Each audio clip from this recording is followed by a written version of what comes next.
Well, MLK files was I've dropped seen today. all of them. I didn't see anything that I hadn't already gotten a chance to go through at great length. Yeah. See, this is a misnomer. What's going on is these assassination files are not just freshly released. They were released pursuant to a 1989 and 1990 series of laws passed by Congress, signed off on by President George Herbert Walker Bush, a Republican, and William Clinton, a Democrat, and reinforced by both, well, reinforced by Clinton and Bush after Bush signed the act that requires all government entities to forward all evidence, letters, documentation, correspondence, etc., witness statements, etc., that dealt with any of the assassination attempts from John F. Kennedy. Actually, they even have some stuff in there on some attempts on Harry Truman's life back 70 years ago. So that's all in there. They have some in there about a couple of assassination attempts against Roosevelt back in the 30s. So all of that's in there. And they have stuff on the They have stuff on Lincoln JFK. assassination, the assassination of McKinley, the attempted assassination of Teddy Roosevelt, all sorts of things in there. Well, it says here, MLK files CIA surveil MLK's hotel room and dug through his trash. CIA records reveal agents spied on MLK and Bernard Lee from a hotel room next door during a 1966 stay in Miami. They watched who came and went, listened through the walls, noted sex experiences, and after checkout, rummaged through wastebaskets and dressers, collecting phone numbers and personal notes. One surveillance read Dr. King Hotel Call Operator Communist Party. In 1976, the CIA memo reveals agency identified 82 documents about Dr. King, Coretta Scott King, and James L. Ray, but says 66 of them were destroyed in 74 and 2 were lost. The surviving 14 include FBI reports on Coretta, the SCLC fundraising, King's speeches, and even assassination rumors, plus documents on King's European travel and alleged communist infiltration of the civil rights groups. The CIA claimed it never helped the FBI to mount or carry out any operations to discredit him, while admitting they tracked this all in detail. I've seen a lot of those documents, and what they're describing was sort of a ubiquitous practice against everybody from community-based militants all the way up to some of the more prominent people, Malcolm X, H. Rap Brown, Stokely Carmichael, that kind of thing. So that was part of the course, and some of us used to amuse ourselves by requesting copies of what they had come up with and dossiers on ourselves through the Freedom of Information Act. Some of them were quite fascinating, but that's nothing new. The FBI spent a lot of time on that instead of dealing with organized crime or other things along that line of inquiry. You were the last sitting judge on the James L. Ray case. That's right. And if it had gone to the conclusion, as indicated, I got removed 3 or 4 times and put back on. There was another case that had similar issues that wound up getting approved by our state Supreme Court, which is the likely outcome of this. But Ray and his local associated counsel, a guy named Wayne Chastain, died within 2 days of each other. So that made the whole thing moot. But I would have found Ray was not the gunman. In fact, the gunman, it's not 1, but 2, they were recruited by the FBI from most likely the Marine Sniper School in Quantico, Virginia, which, as I put it, was just a walk across the tarmac from where the FBI had a training facility. They supplied the weapons, which were 2 of approximate 5 of approximately 62 XM21s, which were experimental uh, modifications to the standard M14 to make semi-auto sniper rifles out of them. Two-man hit team fired the shot from the fire station, not the flop house, nor the bushes, which are righted ones over the other. The window for the flophouse bathroom was stuck shut, couldn't have been opened. The shot couldn't have been fired from that. Anybody that was hanging around in the bushes would have been seen from Main Street, literally, that's the name of the street, for several hours before the shooting, which isn't likely to happen. So they supplied the ammunition. There were 5 serial numbered weapons that the FBI got on invoice in late December 1967, after the shooting, early April 1968, the FBI was ordered to return the 5 weapons to the Defense Department. There was an inventory conducted, and the FBI claims they lost one of these experimental sniper rifles Mm-hmm. Mm-hmm. in 4 months since they got them. Interesting. Believe that. Well, I was wondering, but now that they released the unclassified documents of MLK, do you think that they haven't been classified for 35 years? The problem is that they were in a repository on 14th Street in downtown DC. And if you wanted them, you had to go in and make a specific copy for them, pay your fee, and you'd get a certified copy. Oh, okay. These are just released to the general public without having to go through that process.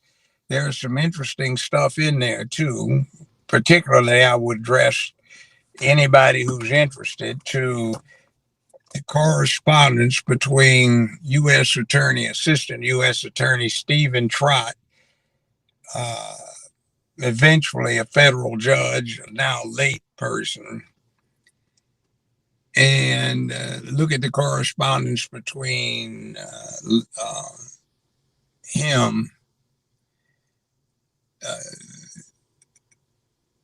Assistant U.S. Attorney Trott, and the lawyers for organized crime figure Billy Saul Estes, who was promised a commutation of his sentence if the information panned out.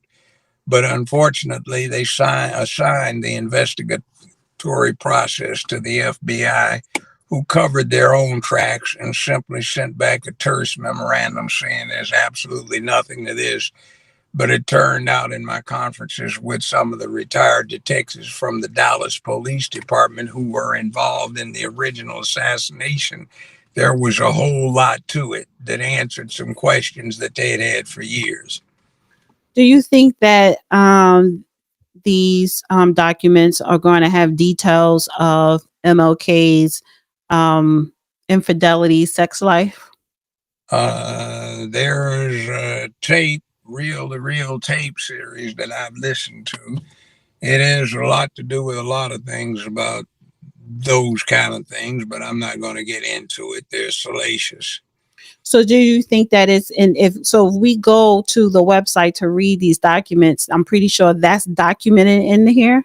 What you'd be listening to is reading would be transcripts of some tape recordings, but that's salacious. It has nothing to do with anything. Somebody's sex life is their business unless it impugns on national security or some other situation compromises an investigation or what have it. But that's the American public. Too much of it is the Americans want salacious.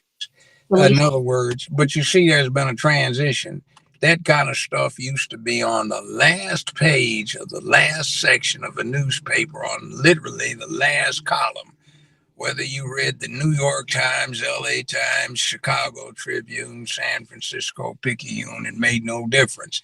And it was reserved for people of what were deemed low character to get into. But the soap operas and tabloid journalism over the last 50 some years have been very conductive to altering the mindset of the American public, And there have been 50 years worth of encouragement of ignorance and glorifying dysfunction. So now the public assumes these things are legitimate. It's what you and I sometimes bat heads over when I say I don't want to get into it, because it's part of what the mainstream media has spent a half century doing, conditioning the American public to thinking that these things have some important bearing on what they're doing other than satisfying a morbid curiosity.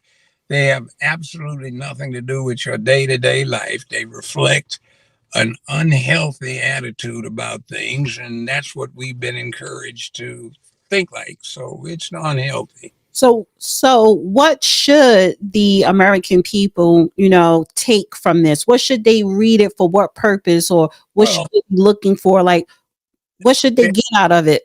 there are thousands of documents. The files, the stacked 5 and 6 file boxes deep, about 10, 15 feet long, and about 6 feet high, and about 5 feet wide. It's a lot of material in that. So it depends on how academic you want to be and how inquisitive you are about things that need to be brought to light. And I doubt that the American mainstream media is going to get into it because it doesn't match their narrative. I mean, some of what's in those files that I have seen are memoranda widely circulated in the FBI discussing the merits of assassinating King.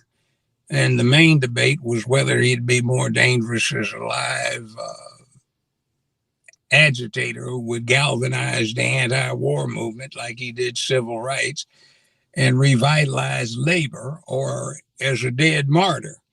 See, they didn't care about civil rights because civil rights had been basically superseded by the militancy of the black, Asian, Hispanic, and white communities, the last in reaction to the Vietnam War, which was very unpopular.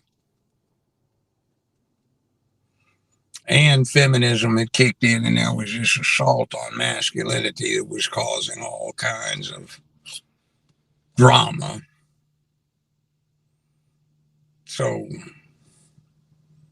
So, It is.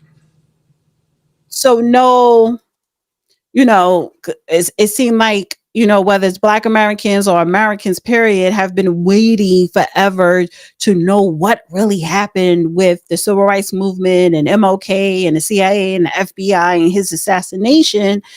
Now, okay, now you could go read it. Are you interested? Well, you're not going to just read it because these conclusions aren't there. You still have to dot the I's and cross the T's and connect the dots and draw the lines, because it's not going to spell it out, but it's there very plainly. And it's not about who was being traitorous, because the real traitor, I very seldom hear his name mentioned, and he basically goes unscathed. And people are blaming Reverend Jesse Jackson, who was not the traitor by any stretch of the imagination. And some of the people that are being lauded were the traitors. And I think one of the reasons that came about is so that we could get people, and he wasn't involved in this because he was entirely too young, is people like Chicken George Sharpton, Al, Mm-hmm. and they were setting the stage for stuff like that being the leadership, and Cory Booker's and Mm-hmm. Hopkins and such like, and Yeah. Jasmine Rockets and Maxine Waters. They were setting the stage for this type to be perceived as American leaders. So the FBI was also engaged in a concurrent program to discredit what they thought was effective black leadership. In other words, those black leaders or influencers who might have actually made a difference. And they were focused on getting people in front of the minority communities who would make no difference, or in effect be counterproductive to support. that's a great point, because they're not infiltrating nothing now because they're not real leaders. And they, maybe the FBI and the CIA know that. When you look at, like you said, when you look at the Hakeems, the Crockett's, Cory Booker, BLM, the Al Sharptons, we don't got to deal. We don't got to infiltrate them. We don't got to bug them, because we already know that they're already paid and bought for, and they're not even representing the Black Americans too. Whereas the Malcolm X, MLK, Black Panther, and others, oh no, that has to stop. Yeah, So, I'll give you an example. First degree murder in some states can carry the death penalty. Do we need more first degree murder statutes? Answer: no, we don't, because we have a bookload of them that work real well. So, what's going on is we have all the laws we need. We don't need any more. So, what's the purpose of old time civil rights, which was to get the laws passed? We've had those laws in place since the late 1960s. The problem is the black leadership that was supposed to be the driving engine to make sure those laws got applied became involved in selfish self-aggrandizement, corruption, criminality, and egotism. And what we have is not effective leadership. We've got people who want our votes so they can be put in position to corrupt the system and get rich. We had a judge removed in Georgia. We see this with Tish James in New York, where it turns out that her own dealings in terms of real estate much mirror what she was accusing President Trump of. We see this kind of thing. So uh, we see Al Sharpton, who makes a nice, comfortable living trying to undercut the efforts of the black community to get somewhere. By the way, a classic example of what the press has done is to reverse the roles that W.E.B. Du Bois had in the late 1960s with that of Booker T. Washington.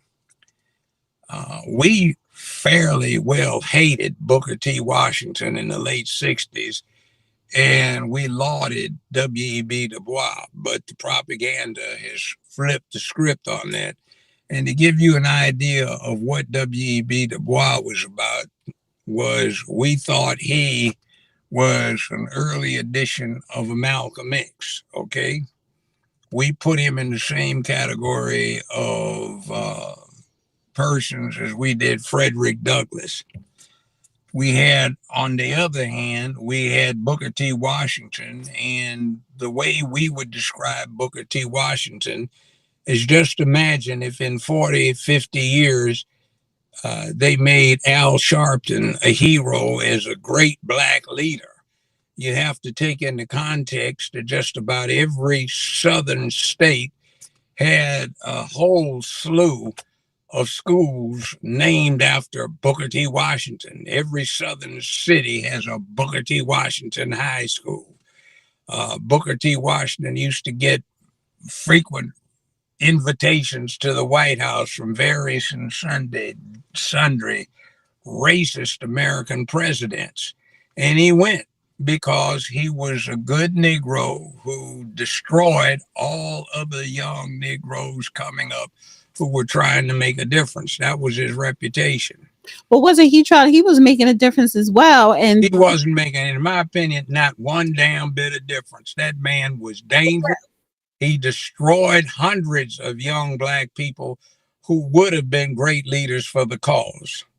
now, okay, you did say your opinion, because there are a whole bunch of other people that, Yeah, you find somebody that love 75, liberty. you find somebody 75 years old who was active in the movement back in the late 60s who admires Booker T. Washington. You might find one or two. No, I know. I said my generation, younger people, they admire Booker T. Washington, and you know what he has done, what he. He hasn't done shit. And what he did was he was like Al Sharpton.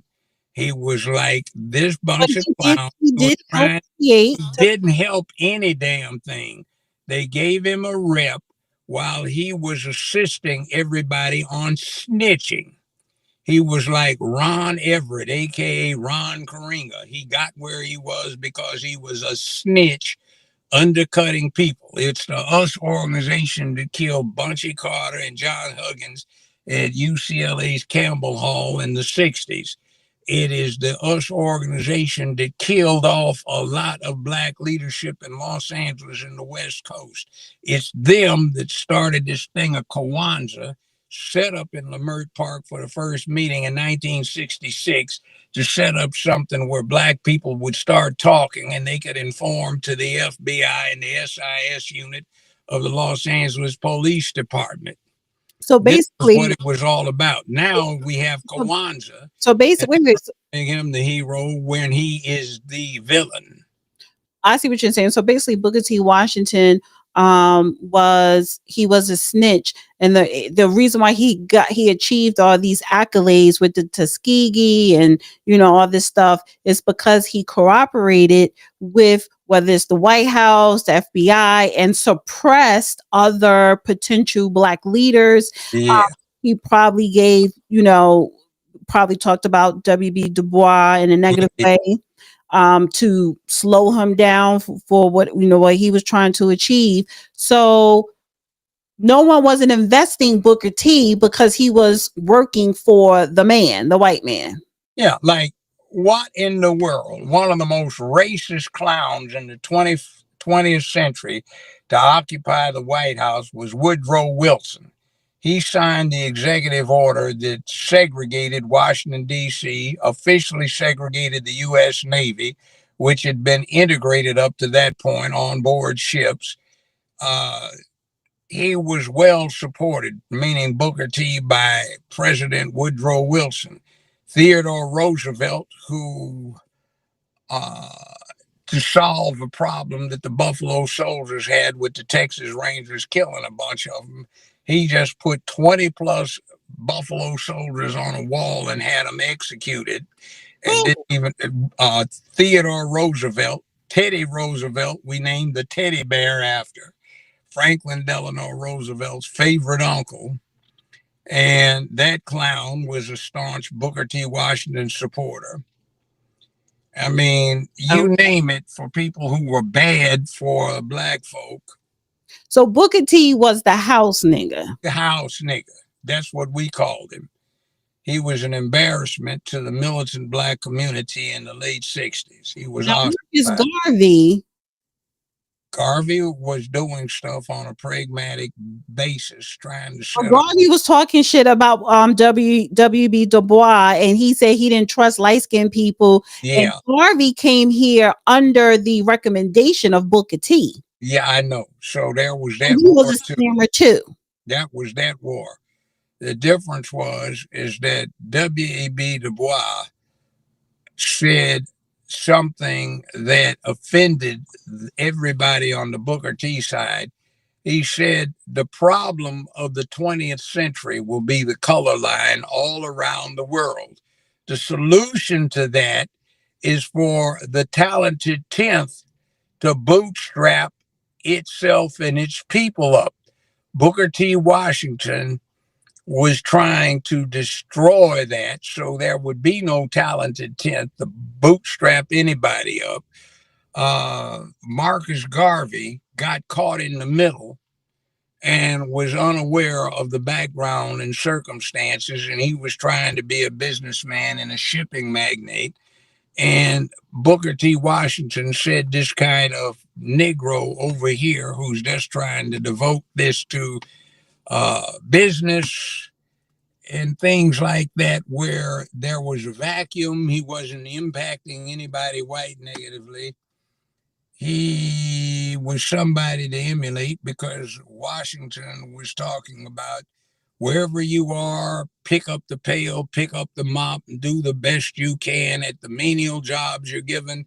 And maybe white folk will be grateful and your grandchildren will get an advantage because they will show their gratitude to us if you do what they want us to do.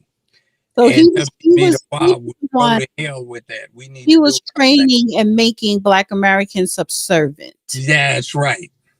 See, there's a lot of talk these days about black people need to get into vocational skills. Yeah, there's nothing wrong with it, but I don't buy into it for a number of reasons. When I was in public school in Los Angeles, California in the 1950s, and I enrolled in junior high school, there was a course from the seventh through the ninth grade where all the minorities, blacks, Hispanics, and Asians, we wound up getting sent to these junior high schools and high schools where it was mandatory that we take these vocational training classes. And they kept telling us over and over, you'll be happier working with your hands. You won't like the stress of using your brain. So we will guide you to using your hands where you can do a lot of good.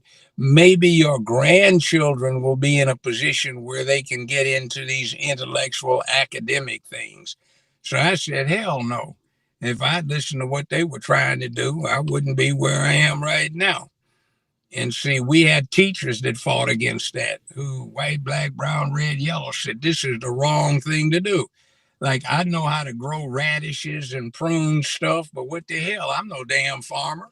I know how to do woodwork, turn stuff on a lathe, weld, do sand casting, but that's not what I do for a living. I wanted to get into academia. And I helped set some stuff up with some teachers who thought that somebody like me and other folks similarly situated would be necessary to help out their communities. And we had a lot of black veteran male teachers that got jobs as school teachers because it paid well back when. And they made sure that we got this leadership training. We got masculinity pounded into us. Our shoes were shined, pants were pressed, shirts were washed and ironed, your hair was cut, you didn't act slovenly, your shirt was tucked in, your belt was neat, and if you got out of hand, you got the razor strap of the ping pong paddle.